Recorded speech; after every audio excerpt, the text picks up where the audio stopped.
about trading up, trading down. Let's look at what's happened under Jimmy Haslam's ownership for the Cleveland Browns. We'll start with the 2014 draft, and you'll take a look at what they did. They traded down from 4 to 8, and they selected Justin Gilbert with that 8th pick.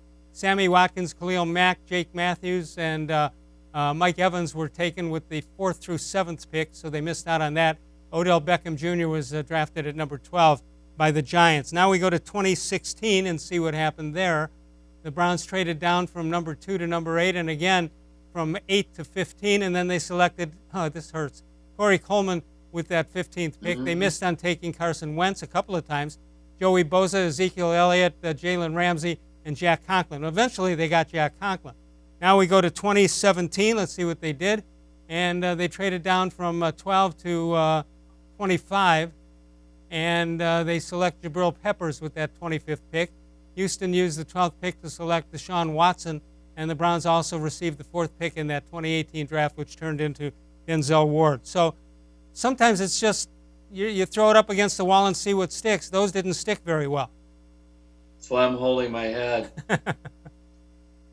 I'm glad you did put in the Ward thing, because people forget that they did get a first-round pick the next year. Right. And they at least used it on something.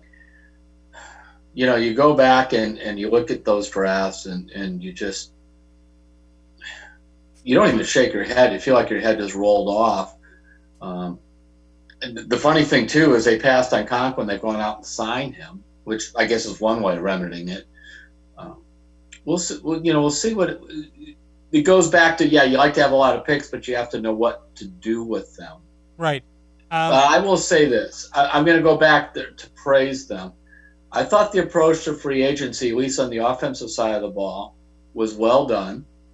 You always hear the quote-unquote, you overspent. Guess what? If you're in Cleveland, you always quote-unquote overspend to bring anybody in who's any good.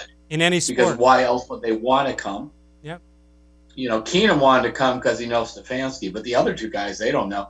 I mean, Hooper was interested. He gave a nice thing about how he talked to a couple former Browns tight ends, and they told him that he'd enjoy it there and that. But look, they threw a bunch of money at him, and he took it.